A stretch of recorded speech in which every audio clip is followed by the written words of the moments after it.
आज़ादी बचाओ news channel में सभी दर्शकों का स्वागत है। अजीत पवार गुट ही असली राष्ट्रवादी कांग्रेस पार्टी, चुनाव आयोग का फैसला, शरद पवार गुट के नेता व कार्यकर्ताओं का विरोध। दरअसल बीते 6 फरवरी 2024 को चुनाव आयोग ने अजीत पवार गुट ही असली राष्ट्रवादी कांग्रेस पार्टी और चुनाव चिन्ह घड़ी में दे दिया है। पार्टी के संस्थापक शरद पवार के लिए इसे बड़ा झटका माना जा रहा है। इस फैसले के बाद सोलापुर शहर शरद पवार गुट के नेता व कार्यकर्ताओं ने केंद्र सरकार और चुनाव आयोग के खिलाफ विरोध प्रदर्शन किया।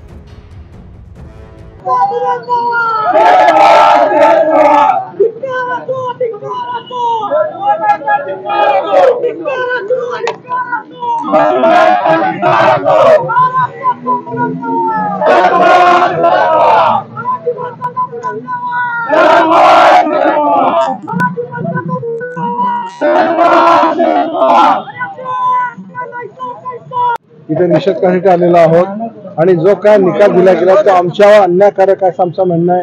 शरद पवार साहेबांनी ही स्थापना केली होती पक्षाची, हे एवढं त्यांना दिसलं कसं नाही तर आश्चर्य वाटते की आई जेव्हा मला ही करते जन्म देते तर त्या आईला पण कसं विसरतो हे मला कळत नाही आणि आम्ही त्याचा आज निषेध करण्यासाठी हजर आहोत। 8 वाजता राष्ट्रवादी काँग्रेस पक्ष आणि राष्ट्रवादी काँग्रेसचं चिन्ह घड्याळ हे महाराष्ट्राचे उपमुख्यमंत्री अजित पवार गटाला देण्याचा जो निर्णय घेतला तो निर्णय अत्यंत चुकीचा आणि घटनेच्या विरोधामध्ये आहे। वास्तविक राष्ट्रवादी काँग्रेसची स्थापना या देशाचे नेते माननीय शरदचंद्रजी पवार यांनी केलेली आहे। या ठिकाणी केवळ निवडणूक आयोगाने आमदार कोणाकडे जास्त हेच पाहिलेलं आहे।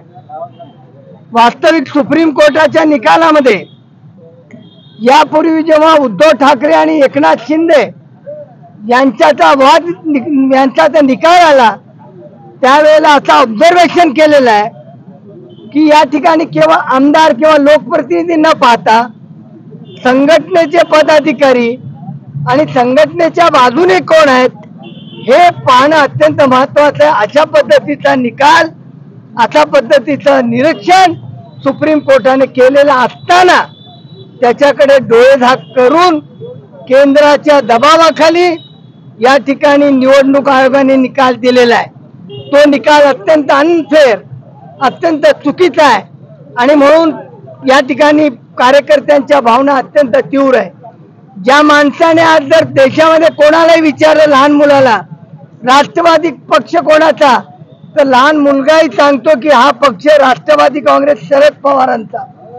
28 राज्यापैकी 25 राज्य राष्ट्रवादी काँग्रेसच्या शरद पवार साहेबांच्या बरोबर असताना निवडणूक आयोगाला हे दिसलं नाही। अनेक ॲफिडेव्हिट अनेक राज्यांनी दाखल केली, अनेक पुरावे दाखल केले, परंतु अलीकडच्या काळामध्ये केंद्र सरकार ईडीचा, सीबीआयचा आणि याच्या निवडणूक आयोगाचा दुरुपयोग करून विरोधी पक्षाला संपवण्याचा कट कारस्थान करीत आहे हे या निकालावरूनही आम्हाला कळलेलं आहे।